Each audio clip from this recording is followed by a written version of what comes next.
You live. So it's a live. Let me just share. We just got some technical issues that Margarita is in charge of. She's doing an excellent job. I'm glad I'm not in charge of it. You wouldn't have seen anything by now, people. Oh, that's not true. You probably would have seen some swearing. Maybe punching the computer.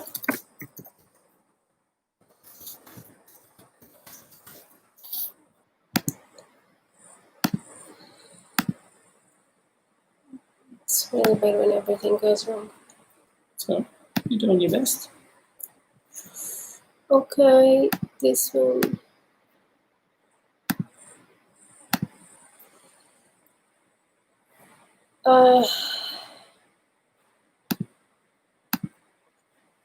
Hey guys, sorry, we've been having problems with the encoder, so we had to put another open window for the live stream. Let me just cut here the link so we can put the live stream for. We're just going to show everyone else that we're on another link. Okay? Yeah, sorry about that. We don't know how to get around this. It happened last time too, didn't it? We've been always having problems with the encoder. I don't know why. Link for, I'm just putting for patrons, the link from the live stream. Yeah, publish now and do it on Facebook. Sorry, we come very, very soon. We are...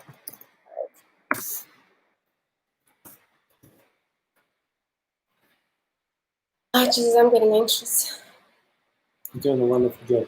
Yeah. Don't worry. Okay, sorry. Yeah, now we're here. Okay. Sorry. Oh, so many people. Oh, wow. Yeah, we have 208. Hey, Texas. Hey, San Diego, Scotland. Oh, my goodness. Oh, man, so trompet. You can grab it. That's my best Scottish. Sorry, people. Anyway, so basically it's saying hi, guys, from everywhere. Look, we are absolutely thrilled that people want to talk to us. You want to say where we are? Yeah, so we're going to just kind of tell you how it's going to be the lineup of the live stream, so you can pop up some questions. We're going to tell you where we are. We're going to tell you where we are, how it was our experience of being at sea, where we're going to be replying some of the questions that we already have from some of you, and then talk about our future plans. So now we are in Bocas del Toro. We have ended our quarantine on the 2nd of June, but we were actually not free at the time, just on the 9th of June that we were able to, well, move around when we finally got our visas. Get our visa stamps. That's a story in itself, people. Yeah. I'd like to tell you that story with the big lady. Okay, come on. But not now, but how about we show, where are we? Okay. We are house sitting a hotel. We, sorry, you go. So we just have been these past 2 weeks that we actually been able to move around. The first week we headed off and we explored some of the islands here of the archipelago of Bocas del Toro. And then came the lockdown again for the boats. So the yachts, they're not allowed to move anymore. We have to be anchored at Isla Colón. If you were already out, you had to stay put whatever you were. And we just got this opportunity through a friend of doing house sitting in a hotel. The hotel is closed. There's no clients at the moment. And the owners went back to Europe to see their granddaughter that is going to be born pretty soon. So we're just here as a presence. We don't have to do much. I have to clean the pool. But we'll just give you a quick look at where we are. It's actually very peaceful. Ready? Yeah. I'll open the... You can go. The boat's anchored out there. And we've got a pool. There you go. And this is so you have an idea. This is actually not our room, but this is how it's the rooms here in the hotel. And this is our setup. We're back. It's pretty difficult living in a hotel, people. Like I caught myself the other day using 6 liters of water a day Shame on me. Shame. What? We've just been here for how long? This has been our third day in the hotel, so it's pretty recent for us. Why they need us to be here?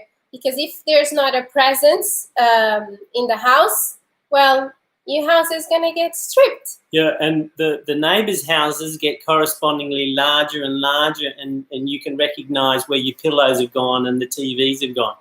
So, we're just basically... just minding the place. Minding the house. It. Margarita is tickled pink after her 70-day ordeal that I put her through. And she is making so many things in the kitchen, and I'm about 22 kilograms overweight now because of all the quiche, bread, brioche. Not yet. Things. I'm going to do all these things. It's crazy, people. It's crazy. Anyway. But it came at the right time because of the no movements of the boat, and we started full on the rainy season here in Panama. And it's been raining for the past few days almost constantly. Well, in a row. Yeah. So it's pretty good being able to be under a roof and not being stuck on the boat, bloody hot or dripping, and not be able to do anything. Yeah, it's still quite hot though. Hey, Tom from Syracuse, New York, there was a lot of hearts there. Were they for me? Come on, admit it. Come on. They weren't for Margarita, were they? I can't believe all the response. 511 people. My goodness. Thank you for coming. I didn't know I had that many relatives. What about you? Do you have that many relatives? Okay, let's get back on track. Let's get back. We have a list of things that we want to discuss with you, and I think you can tell them now. The first bit? Yeah. Okay, we had one question ask us to elaborate how we were treated by the Coast Guards of Haiti and Dominican Republic and the military in Cuba. I'm not going to rehash what happened to us over 70 days because you get that in the first 2 minutes of every video. No doubt there's a lot of people going, oh my goodness, I have to get through the first 2 minutes just to get to the good stuff. The better stuff. So how were we treated by the Cuban military? Well, it was super quick, and they kept a huge distance. They were scared. I reckon if we sneezed at them, they would have scattered. However, they were adamant that we leave, and they chased you up to the front of the boat, urging her, come on, pull up the anchor. You got to pull up the anchor now.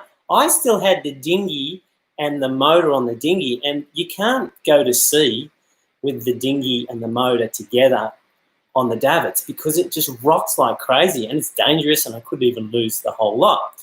So I had to then somehow get the motor up and the dinghy up while Margarita was doing the anchor. I was in the bow. I was at the bow. They had the big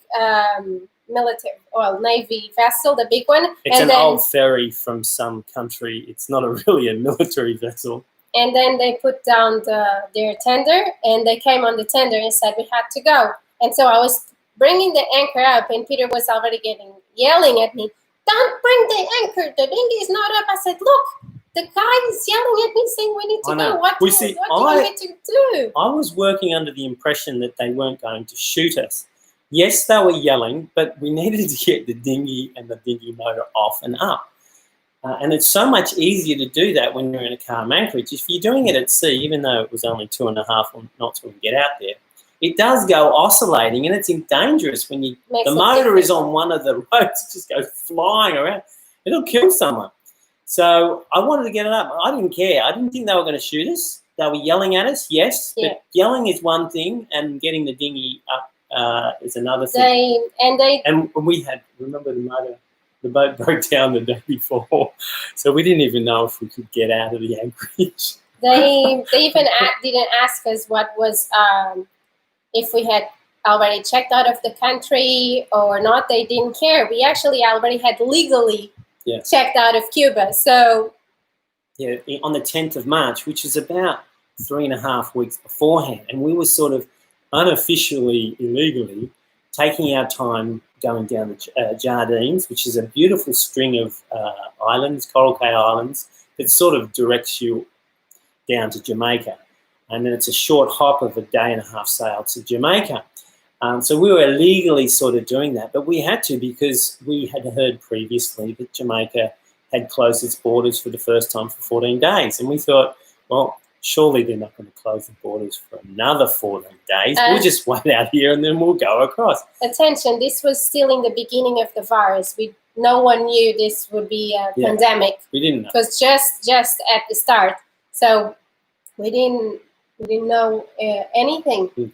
Like you guys would have known 1,000 times more than we knew. All we knew was from a yacht that came past us at the start at Cayo Breton or Cayo Alcatricito. That's the one. It's a hard one to say for Australians anyway. We knew there was something going on. But it was still all very in the beginning. And I asked the Coast Guard when he started kicking us off, but what's happened? He said, you have to go now. And then we got information, well, later on when we got back to civilization, of other people that were also cruisers that were in Cuba and they were still checked in, that they were given two options. You can go to an hotel, your boat stays in the marine and you go to an hotel, or leave now. Doesn't matter if your visa is still up for a month, you have to leave the country. And that's what most of the people did. Because did. I don't know if anyone's been to Cuba, but the hotels are very expensive and they're all falling apart. And there's no toilet paper at all, even in the 5-star ones. Anyway, well, that's what I heard. I've never been to a 5-star hotel in my life. Anyway, so that's how the Cubans treated us. But apart from the military, look, the Cubans, they live on very little and they are an awesome bunch of people, willing to share every meal with you. And in fact, you'll see that in upcoming episodes. So I don't want to be a spoiler and wreck it. But apart from them, I'm sure the military guys were nice guys, not doing their job, but they had to do their job. So what happened in Dominican Republic? Now, Margarita's good at speaking Spanish, and is there anything I have to comment? No, continue. I'm just looking for the questions. If you see something, just let yes. me know. I can't believe 691 people are interested. I think that's 690 people want to see Margarita, and one of my relatives is watching me. Hi, my brother. Anyway, Dominican Republic. Well, Margarita can speak Spanish, but when I first saw the guy, it seemed like he was really angry and he was yelling at us. But apparently he was just asking questions very directly and short. But I think we were treated quite properly there, although I was a bit... look, there's a guy with an M16. He's got his finger outside the trigger guard, and it's not pointed at you, but, you know, in 0.1 of a second, it can be directly pointing at you. I didn't think that was sort of necessary for us, but I guess they have to protect their borders and they're doing their job, so you can't really criticise them too much. And we are strangers in their country, and we did try to sneak in.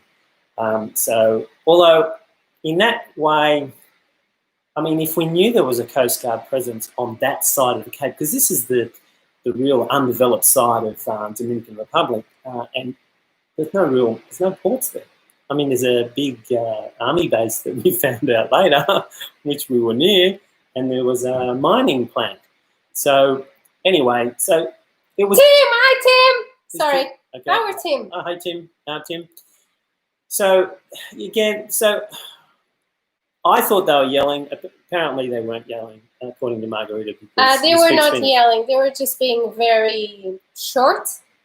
And they asked us, what are you doing here? You cannot be here. The borders are closed. Camper, though, was he? No, they were not happy. But then when we said we couldn't leave because we didn't have diesel, we had diesel for hours, some hours. Would it be more than a day? Calculated, it was about 13 hours at 2,500 revs. They said we cannot leave. There's no wind. There's no way for us to leave. So we're not going to leave until we get diesel. And if we get food and water, even better. Absolutely. And we got, well, as you know from the episodes, we paid. We did pay. And Margarita's a bit pissed that they gave us so few vegetables, saying, well, this isn't $20 worth. $31. Yes, the guy's got an M16, dear. Don't haggle over the price, okay? When you ask for vegetables, you don't expect them to bring you jalapenos. Yeah, I know, right? but you don't have a vegetable delivery guide that's with an M16. And the appropriate comment is, thank you, sir. Anyway, hey, Peter, turn on your donation button. I don't know if we've got a donation button. There's no any donation button here where we are on the window. Doesn't show any donation because I don't have. We don't know how to do that, people. Well, I don't know how to do that. We don't have the encoder window like it should be. So it's very limited. It doesn't show me here. Sorry. But actually, it's a good thing you mentioned that. We were in really, really, really big financial trouble in January, but we are not anymore. Everyone's like this coronavirus, and so if you're very concerned about us, you don't have to be so concerned because look, we're living it up in a hotel. I mean, you can donate later, but don't bust the gut. We're doing okay. So thank you for all your concern. A lot of people were worried about us, but we are okay. We're healthy. That's the most important. Some are more okay than others, but we're okay.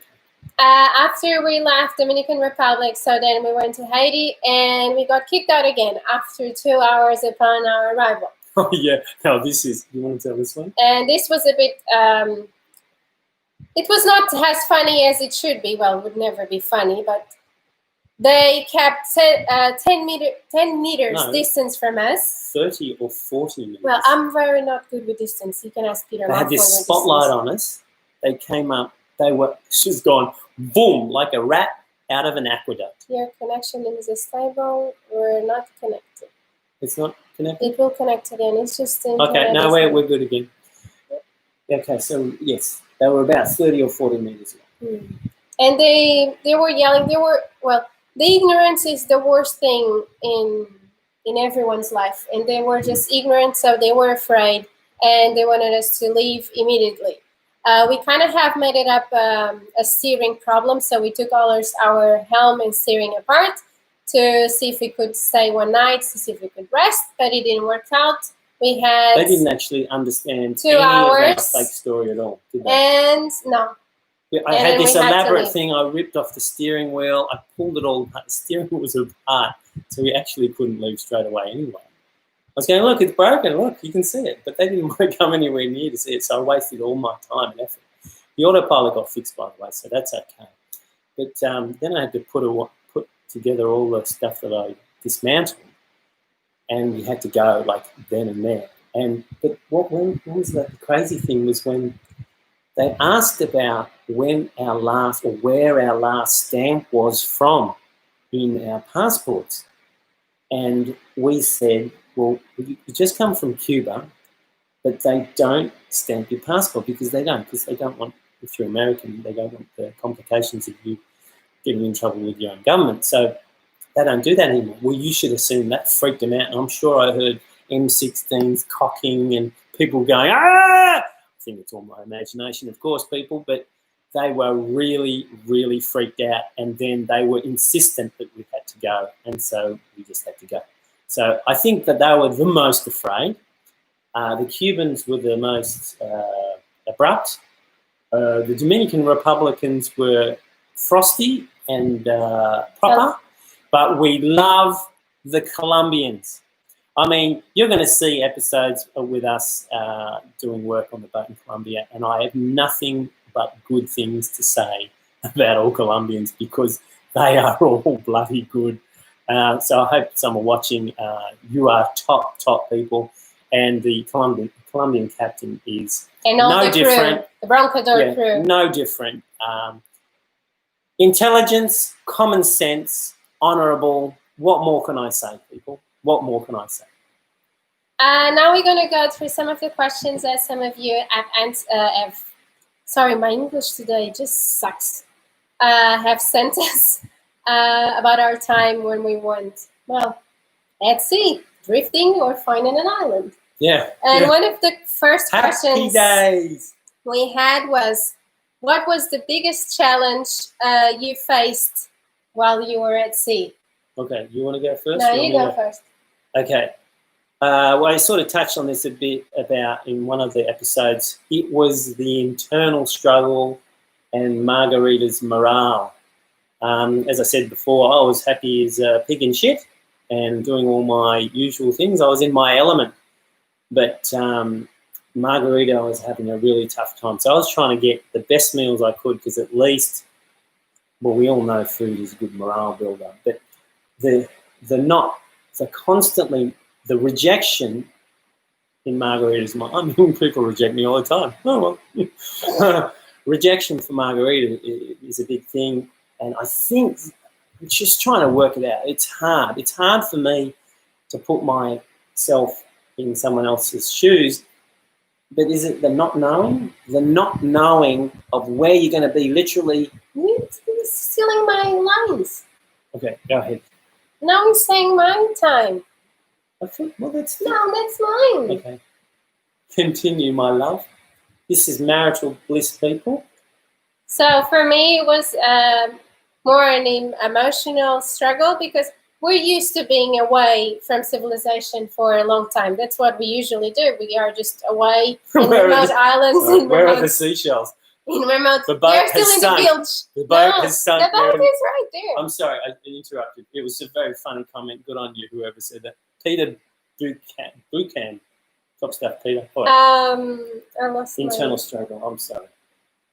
So we're used to be away. That's normal for us. That was not the problem. Was not knowing where to go, where to head to, because there was just no information. It was just in the beginning was very little information. Everyone kept kicking us off, and no one would tell us. I would just ask them at the Coast Guard officers, please just show us a way. Tell us which kind. And they also didn't care. Just go, leave our waters, leave our country. You're not our. We don't want you to be our problem. And that's what kept me being, well, sad most of the times, and that brought some misery to us. You also got to understand that Margarita had a lot of seasickness, and look, that gets you down. Like, I hate being sick. I mean, I don't get seasick. I got seasick once when I was a kid, and boy, that was enough. And I still remember it, and that was years and years and years ago. So that's not good for you, is it? Yeah, the seasickness was one of the worst things, but I'll go through that later. As I was saying, I was getting sad, and that was showing on our relationship. Before all the pandemic started and we were being rejected by everyone, we were going through a rough time, the two of us, in our relationship. So everything just got worse and literally went down the toilet. So that's why in a lot of the videos, I don't show up that much, and I'm not with a very happy face or no happy face. She's a bit of a grumpy pants. She's not a happy camper. And my seasickness didn't help because on the first 2 weeks, I think, I don't remember the timeline right now, I still had the patches. That's the only thing that have been working for me. And after 2 weeks, it was just awful. I would be always being nauseous, not feeling okay, and then getting headaches because I couldn't eat that much. So it's just a pain. For the persons who asked me, so what worked was the patches that's called scopolamine. You just put behind your ear. But it's still not great for me because I have all the secondary effects. Yeah, literally. You know how you get one or two things? She gets them all. I get the dry mouth. I don't know why I'm burping all the time. It gives me burps. And blurred vision. I get blurred vision. That works in my favor, people. I just noticed the blurred vision. Well, you can see the ocean in big boats, but if I try to read a book or something, the letters, they go away. And after a while, it gets a bit uncomfortable having always these symptoms. They say you shouldn't use it for problems. We're almost up to 1,000 people watching. Yeah, it's pretty cool. What's wrong with you people? You got rocks in your head or what? It's a Sunday. You should be doing something fun, not watching dreary old us. Don't say that. Sorry. People coming here to talk to us. You're saying, go away. Go enjoy your weekend. Oh, well, Come enjoy your weekend with us like they do. Hey, look, it's gone up. Okay, another question that I will answer later. Just going through the questions so I can add up to our... Do you want me to look in that? I know what's the next one. Just add a summary. Okay. So another question is Relationship advice. Oh yeah, you can answer. Okay, people. I'm going to start up a new YouTube channel called Relationship Advice 101 because a lot of males are calling for it. It's a bit crazy, isn't it? I'm only kidding. That's just jokes. But relationship, here's a bit of advice. Who out there has found the love of their life and wants to get married? If you do, buy a boat and then concentrate all of that love in a 2 or 3 month period. And if you still, actually, no. If you don't want to kill that person, then it must be love. Not if you still love them, only if you don't want to kill them. If you don't want to kill them, but the killing part is pretty normal sometimes. It's like Portuguese. It comes in down because when you're 24/7 with a person, probably you know that right now because all of you have been in quarantine and you might have been with your wife, you might have went crazy for some or husband for a period of time. Well, that's us. Yeah. I mean, on a boat, like we've been married. Oh, by the way, people, a lot of people still think that Margaret is my daughter. No, I'm the wife. Yeah, she's the wife. We've been married for more than 2 years. Now, 2 years on a boat and fixing up a boat is a concentrated mass of yuck. No, continue. I'm just thinking. You interrupted me. Concentrated mass of a love-making machine, so tightened. Anyone familiar with the physics principle, a black hole? We're talking about that much love concentrated in a tightly packed space. This is his wishing time. He has a big audience. No, nothing. So let's give it a I'm wish. just saying, nothing but goodness in that tight little black hole space of a love nest. That's what. Someone is asking us. We are in Bocas del Toro. More precisely, the island that we are right now on the hotel is called Isla Solarte. It's where we are.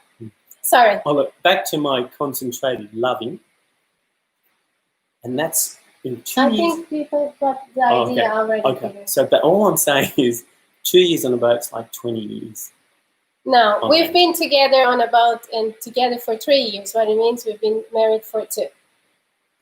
As I said, we've been together for 2 or 3 years. Which he wants to say means like 10 years of being together, married, if you live on a boat. 10 or 20. Translation.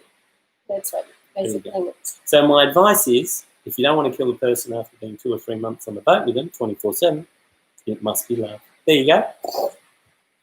The other one was, if you could have been prepared, what other things would have done differently? Well, certainly have a spare gas bottle. Oh, yes. Our gas bottle is huge. Literally, it lasts for 8 months. It's crazy. It's bigger than you cannot see it. It weighs more than Margarita. It is huge. And in the Caymans, I judged it to be a third full. And I reckon I was pretty well on the money. As a backup, we had a camp stove with a couple of those little canisters that last for a few days. So before the pandemic, you'd think, okay, if the big bottle runs out, I'll use the camp stove for a week, and by that time, we would easily get to some place to fill up the big bottle. Well, we didn't know any of this was going to happen. So we sort of got caught out. Yep. So we would have a smaller bottle. We couldn't buy one in the Caymans because they were made of gold and diamonds, people. So we couldn't actually buy them there, and we couldn't buy them in Panama because Panama has a different type of bottle. That's not we couldn't. Is it just have a different fitting? It wouldn't be good for us. Yeah. So anyway, but look, we made do, and look, I reckon. We also had prepared, some of our regular viewers, all the ones in the psychiatric wards, would know that we've got a smoker, and the smoker is basically 2 sealed sinks that I put one on top of each other. Well, we could always cook in that, and I chopped up some of the wood. You know, that pallet I found, I chopped that up and we put it all on board. So we could always, and I bought a couple of big pieces of coral, so we could stick that on the back in the cockpit and we could have a small fire. So we had that as a backup too. It wouldn't have been as safe, and it would have been a long time cooking. What is your age difference? Oh, try to guess. You're only as old is the girl you feel? So I'm approximately 30-ish. Yes, I'm 30 years old for the ones who don't know. And Peter, I don't think he wants to disclose his age. I'm over 21.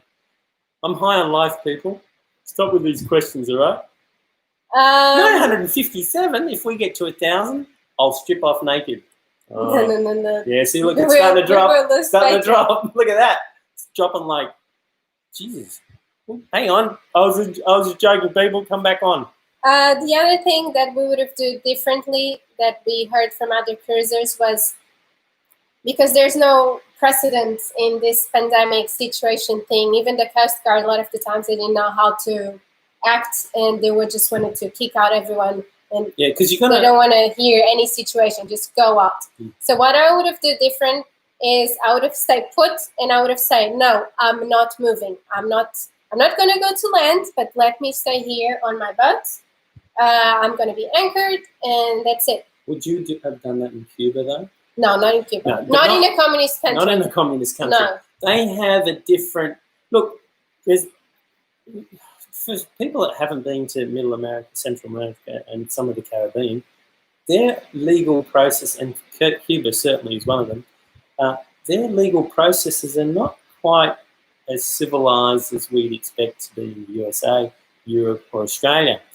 It depends from officer to officer. It also depends morning or weekend. And also depends on how much is in your wallet and how much the officer is willing to look the other way. When how nice your boat looks. And how nice all these things. Yes, that's count. Right. So it's crazy. But yes, we wouldn't have said we'd stay put in Cuba, but we would have gone straight to Jamaica and we would have said, nah. And do you want to tell the story? So what happened is some friends of ours that we met while in Cuba, they just arrived like a week ago in Bocas del Toro. That's how we got information from them. And they said that in Puerto Antonio in Jamaica. 1K! Oh, yeah. No. Can I say it again, naked?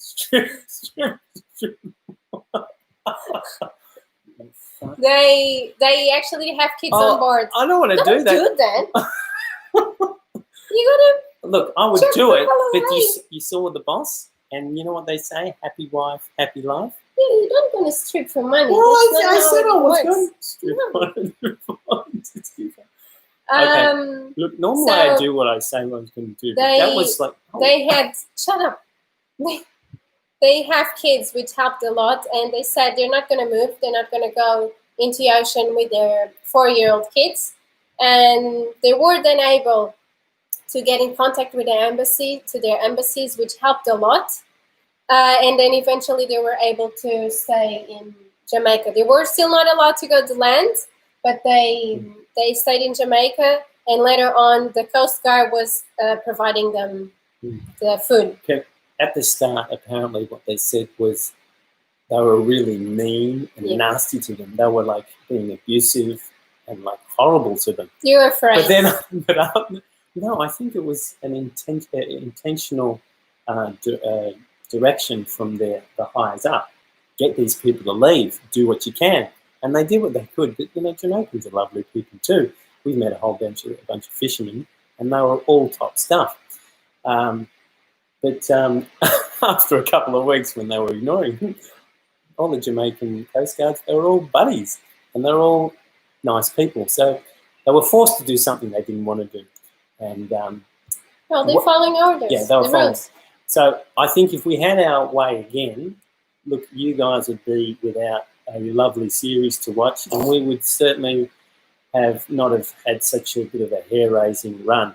And there's more to come, believe it or not. So, yes, it wouldn't have been such an interesting series, but at least Margarita would have been safer. Mind you, if we got into Jamaica and there were still flights home, Margarita would not be with us today. She would have gone. Well, sorry, I lost. That's right. You can tell me that later on. Do as you're told, Peter. Exactly. Do as you're told. Well, you should learn from what he's saying. Okay. Do as you're told, but he doesn't. There's a part B to the relationship advice. Yeah, we can. So, relationship 101, people. Number 2 is, I think I've done this in the video. Ooh, good idea, Margarita, and whatever makes you happy. Whatever you want to do, These are all wonderful things. There you go, more relationship advice. But actually, that's right. I wanted to say also about the series. I tried to make it as accurate as possible. So all of the videos were basically in order because we took them in order. So it wasn't that hard. I just had to grab them out.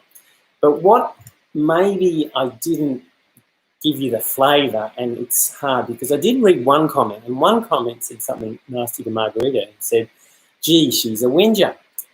And I was a whinger at the time. Well, I can assure you. I would like to defend Margarita there. Because I don't think I gave it, because when she was sick, and she was vomiting up quite a bit in the first 14 days, even though she had the patches, one of them she took a day late, and then it sort of delayed everything, and she was still nauseous. And towards the end of the 14 days, she was vomiting. And I didn't film that because, I mean... I don't want to be filmed when you're vomiting. She doesn't want to film it. I don't want to... She wanted to be filmed. I don't want to film it. And so we still tried it, and I said, take that thing out of my face. I might have done it once. But, so you're missing the flavour. Not that you want to have the flavour. I'm trying to give you... You're missing the impression that she was sick a lot of the time, and then she would just soldier through it, and then she would be good. Like, for example, we all remember the time when she's naked sitting in the companionway, and we're coming up on the Jamaican islands, and I said, oh, Margarita's getting ready for all the fishermen. Well, she was actually perked up there because we'd actually been motoring, and she was still a bit nauseous, but literally 2 hours before, she was puking her guts out. So she's got all of this happening. So I think if you try and put it that way, and if you've been seasick before, you might sort of understand from her point of view. So in that way, the video series is a bit inaccurate because the nasty stuff and the not nice stuff is not really shown. So sorry about that. We did what we can, but I'm trying to make up for it by explaining it now. Anyway. What do we have more? No. So regarding Bocas del Toro, where we are right now, some people were asking how's the situation over here. Well, in Panama, it's not the best scenario, but Bocas, when we arrived, there was 0 cases of the virus. There was nothing at all, no infections. And when we ended the quarantine, yes, the restrictions had eased off, and people were finally allowed to walk on the streets, because before there was how you called it? People were allowed to go by gender outside, and according to their passport number, only 2 hours a day on their correspondent days. So it's highly regulated, your shopping hours and where you could be, and there was curfew and all of that rubbish. Yeah, that's it. Perfect. But I think we missed out a bit. I mean, we got in, I think, on the 19th of May, and we were the only boat in quarantine.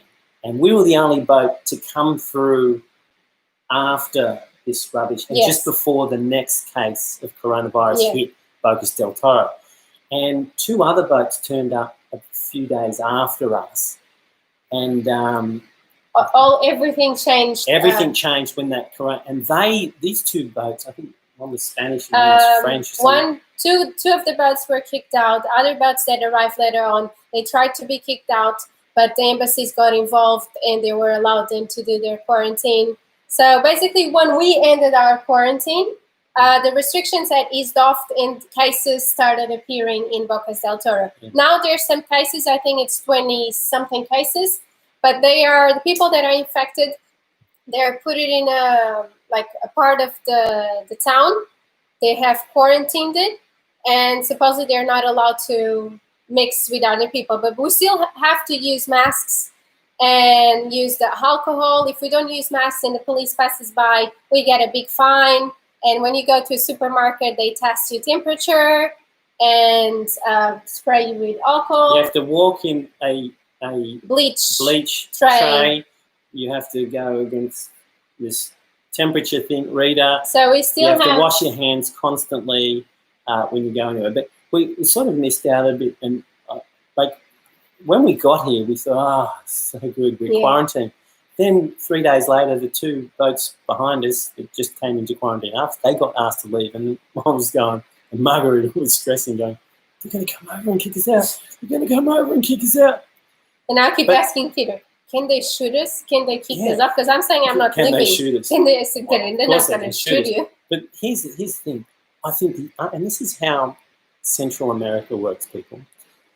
I don't know if it's true, but when the Port Authority, one of the underlings, came to help us out to buy us food, he made money off us, obviously, because he charged us way more than the food actually cost. Let me interrupt you. So the only interaction that we had with the outside world was with port captain staff. They were the ones that supposedly were allowed us to bring food. No one should be in contact with us. No other sailor, even though sailors offered their help. They would drop things on the deck. We wouldn't be touching them because they were the ones who could be afraid of being on contact. We paid for this guy's services. He should have been free. It's part of his job, but he somehow managed to make some money disappear. And look, I didn't care. Literally, we didn't have fruit for like 7 or 8 weeks by that stage, and the delight of seeing Margarita's face with a pineapple and some bananas and passion fruit, it was unbelievable. So it didn't matter. But I reckon it was because he got some money, and that was the first week. He actually thought he was going to buy our groceries the next week and get him to make another $50. So that is the reason why we didn't get kicked out. Some people had asked us if they haven't.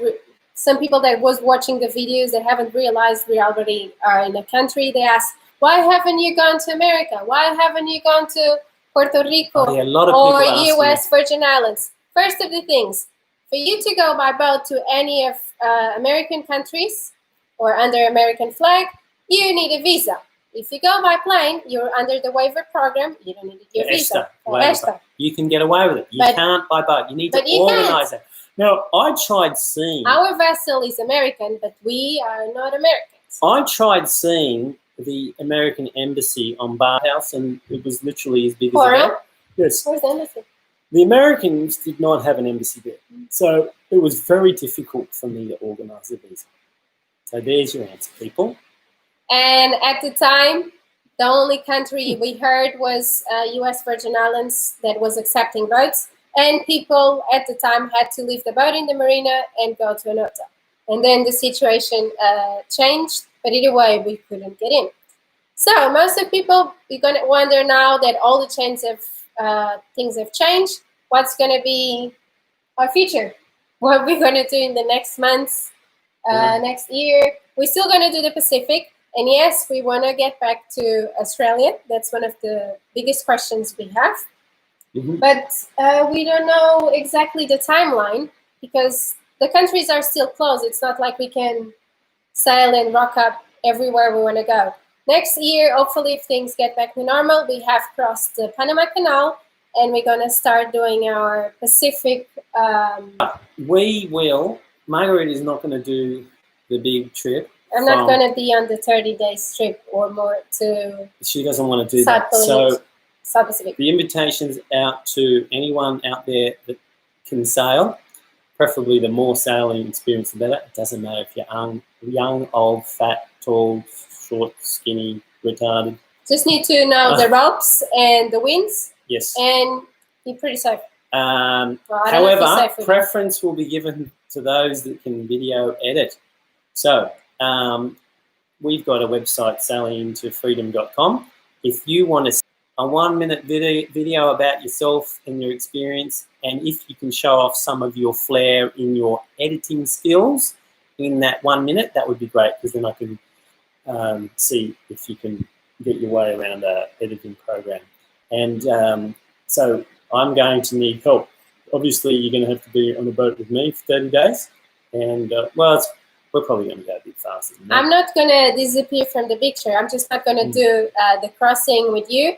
Whoever comes on board then can be with the two of you, of us, if we have more people in the first island that's going to be in French Polynesia, whatever it's going to be, because I'm going to be flying in. I'm sorry, but I cannot deal with 30 days or more of feeling nauseous, seasick, even because I've been testing a lot of things and they haven't been working for me. And I'm sorry if I disappoint you, but that's the way it's going to be. Yeah, and I'm still toying with the idea of not going straight to Polynesia, but actually sailing down the Colombian coast through Ecuador and into Peru to a place called Paracas, because I have an invitation. I met some people in San Blas, and they were lovely people. And they said, why don't you come down? They've got a scallop farm. And I love scallops. So, and they said it's a bit like a poor man's Galapagos, because we can't afford going to Galapagos, nor the rigmarole of having the bottom inspected, and we've got a two-stroke dinghy. There's so many things we're breaking the rule, and we haven't even attempted to go to the Galapagos. So it's ridiculous. We just can't do it. So we're going to try the Paracas and check out the area down there, and then from there head probably to the Gambias. So that's an idea. If you do want to go sailing and you want to, we'll meet and have a bit of, time together. Hopefully towards the end of this year I'll be in San Blas. So if you want to come down for a week or so and just tour around just to see what it's like, and we'll get to know each other, and if you think it's all good, then we can continue on. Well, we're not sure if we're going to be in the end of the year in San Blas or not, because we still don't know how things Of course, it depends on this crazy world situation. I mean, just, can I do my bit on the COVID, or you rather me not? Okay, I better not. Peter has some crazy ideas. No, it's not crazy. Okay, we have different How many ideas. people are suffering out there? I mean, I'm not talking about, look, it's sad people are dying, but unfortunately people die of these illnesses all the time, Ebola, whatever. It's pretty nasty, but how many people are affected financially? I mean, from our perspective, when I was out at sea and I heard about this, I just thought it was a complete, I just didn't believe it. So anyway, that's my take. I don't know, I haven't, don't know too much about it, but I think it's still a bit crazy. Anyway, I'm sure I'll get a lot of negative from that. So until what Peter was also trying to say, yes, financially this has been negative for a lot of people. A lot of people probably, they lost their jobs, they're going to lose their houses because they cannot pay the mortgage. And, sorry, this is Sanka. That's the guard dog. He's a lovely dog. He's big, huge. Big a horse of a dog. I don't get any more cuddles anymore. Sanka gets all the cuddles. Margarita likes big dogs. What was the raised eyebrows for, my love? Just I like big dogs. See what I have to put up with people? So meanwhile, until things change, we're going to be in Bocas. Peter is dreaming of going back to San Blas, but at the moment, San Blas, it's also in lockdown. No boats. The Gunayala, the indigenous, have closed their region because they don't want to be affected more than they already are. And that's it. We might go to Portugal if this extends for a long time, to work for a bit and make some money. But it's all in the, we don't know. All in the limbo. We don't know. But Margarita's morale improved exponentially, dramatically, through the roof when she saw the kitchen and a bed and a toilet. Oh, we have a pool. Warm water and a pool, and and the kitchen. I mentioned the kitchen and the fridge, the big fridge and the freezer. It's because It was like a new person, like a beautiful flower. I like to cook and make all different meals and nice, yummy stuff that made us feel like home, comfortable. And here it's huge and have everything that we can do. And that's it. And we have hot showers. Was yesterday, after I finished the shower, the electricity went down because this is an eco-friendly hotel. She drained this 15,000 ampere hour battery bank here in the hotel. She drained it with her shower. It's all solar panel, water collection, but it's been raining for the past 4 days. So the batteries, they cannot be topped up by the solar panel. So at the end of the day, we need to, when it stays like this, we need to turn on the generator to keep up the fridge and the freezer. So all the things that are there that belong to the owners don't go off. And we hadn't turned on the generator yesterday until, I took my shower and all the power went poof. I'd like to comment on Dr. Benay Mator, best-selling channel on YouTube and one of the best channels of any genre. Okay. Thank you. When you say you're a doctor, that's not in the psychiatric board, is it? Sorry, I'm only kidding. I know there's at least 37 people that like our channel, and when we get to 50, we all can get jackets. Olá, Carlos. Opa, essa pergunta é um bocadinho difícil, mas acho que eu ia para o bacalhau à Brás em vez do bitoque. Acho que é mais por aí. Do you want to just quickly tell everyone what that is? This is a Portuguese thing. He's asking me what's between two dishes, what's my favorite one. Someone was asking would a US if boat, US flag boat, help or hurt? It doesn't really make a difference at all. We did get told when we were in Mexico, it's best not to fly your USA flag off the back of the boat. Remember? No, Cuba. Oh, was it Cuba? No, I thought it was in Mexico. Okay. Anyway, somewhere they said that. But we've seen plenty of American flags flying everywhere. But it depends on your passport. It doesn't make a difference with the boat. The boat is a separate entity. Someone is asking us if how it's been the monohull facing the cat. We're gonna have an episode coming with the difference between monohull, or our opinion, our view between monohull and cat. That was recorded while we were in the Cayman, so it's gonna come soon. In a few months. Don't you worry. Yeah. But it's different. Some things is better the cat. For me, it's better the cat for the seasickness because I don't feel the motion so much because it's like this and not side on. But other things, monohulls are better, and financially, it's cheaper to get a mono. Way cheaper. It's funny. Margarita did the Gulf of Carpentaria, which was 3 days because we took a long time. She did all the night shifts in that, and she didn't get seasick at once. And that's a messy sea if anyone's ever done it. That was in the catamaran, and she was fine. So we still haven't found out if I have an internal problem on my ear. I think we are actually opposite to Vagabond because we started with the catamaran and now we're in a monohull. And what else? Oh yeah, and we're not very successful. There you go. Opposite to Vagabond. No, Ray. Peter hasn't learned a word of Portuguese. He's a lazy bastard that just speaks English. Desculpa, é difícil. Well, he knows 2 words. Sorry, it's difficult. And that's it. Yeah, it is pretty shameful, people. I haven't learned any Portuguese and not much Spanish because the little dude, I'm going to tell this story. This is amazing. So we tried to check in here and get our stamp. And she wouldn't. This large, very large Panamanian lady. I mean, if Margarita sort of got lost, she would slip between her bottom cheeks. She was a very large woman. She was supposed to stamp our passport. She said, I can't do it. And so we went on. This is just the times at the moment. We still are being allowed to enter the port. We can just do what we like. Anyway, we're shopping the next day, and she rides past in her bicycle and says, what are you doing here? You don't have a stamp in your passport. And we said, well, could we have one, please? And she said, no. So this went on for a few days. She just wouldn't do it. So then we went there again, and I think I went... Let me interrupt you. So when our quarantine ended and we started our check-in process, at the time, Panama had stopped issuing visas. They were not granting visas to anyone. Yeah, so we were sort of stuck. So we weren't allowed to go on land, apparently, she said. And I said, look, just can you give us a little stamp? Just a little one in the corner?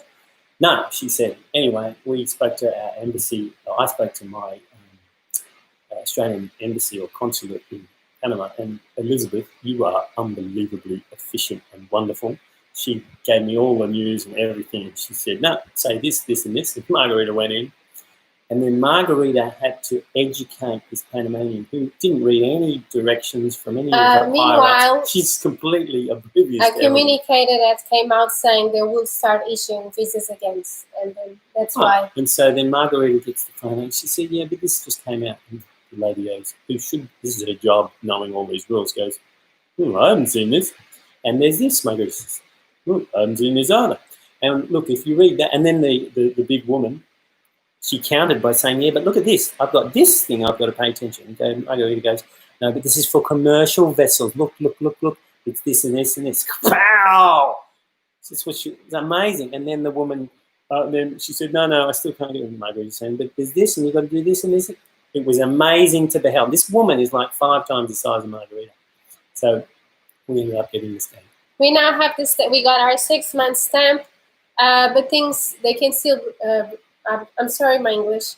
I'm not sure if the right word. They can still revoke things that came. If come a new law, they can still kick us out of the country. But for now, we're good.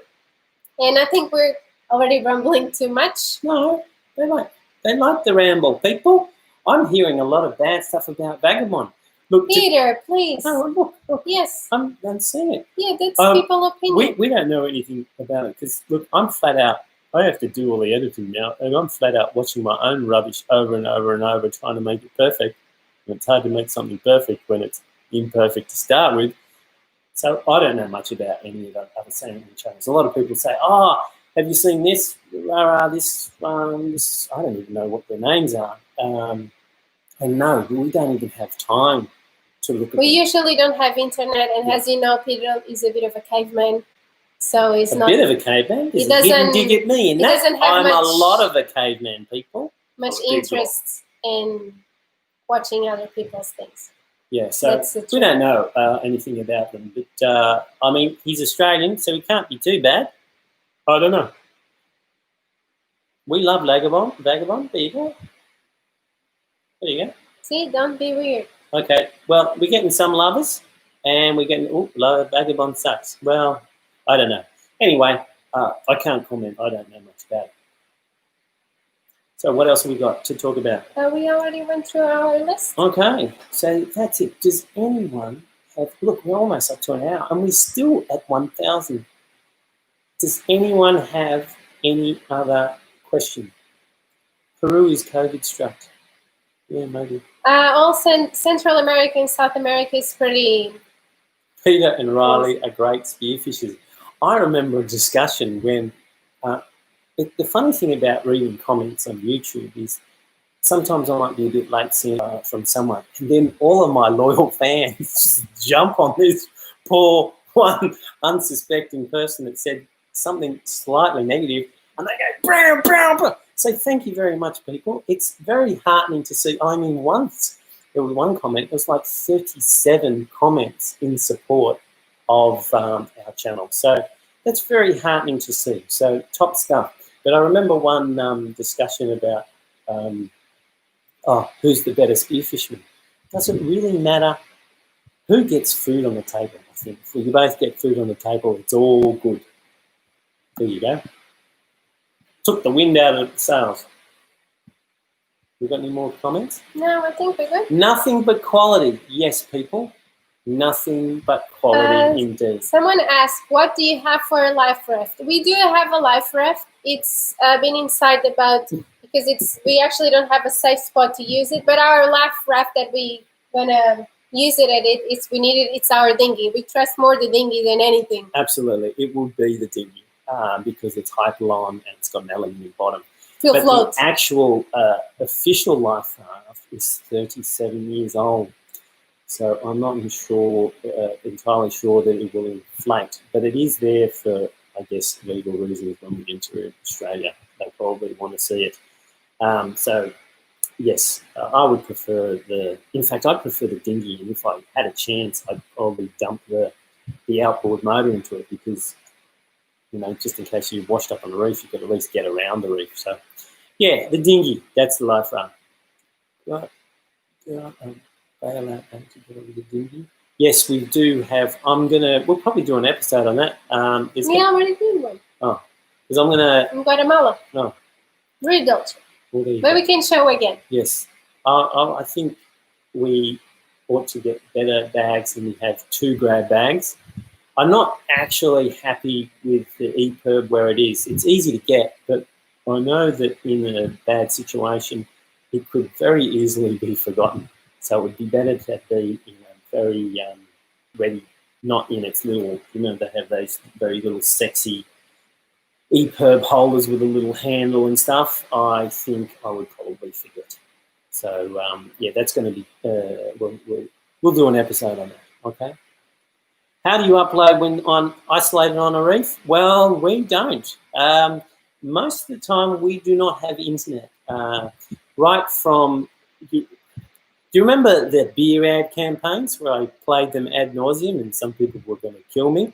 Well, that was the start of our financial troubles. Now, we didn't have any internet from then all the way to May 19. Yes, you get a tiny bit of internet in Cuba, but it's all censored. And it's super slow, so you could maybe send a text message. That's about it. Our Cuba situation with internet, yes, the internet is pretty slow, and you're just gonna have it in hotspots in certain parts of town. The thing is, a lot of places, websites that you go, they are American. The URL, it's American based, so you cannot get in unless you have a VPN. And I haven't taken a VPN before we went to Cuba because I haven't done that search. So we were not allowed to go into Patreon. That's why my brother did a post for us saying we were not able to communicate with you. So I'm sorry, I apologize about it. And that's why we haven't replied to a lot of your comments and replied it later that's on. Right, if we missed any of it, I apologize. Yeah. And at the time we left, I think our Patreon numbers were approaching 100. It was crazy. And then we didn't have any internet, and I thought, oh, well, that's the end of the vlog. Anyway, look, that's probably it, my love. Is it enough? It's probably eating time for the beautiful. She probably made some chocolate croissants or something. I'm not sure. Thank you for spending your Sunday afternoon with us. We really appreciate it. Yeah, thank you very much. And we're still almost 1,000 people, which is staggering. I think our last time we had 22 people.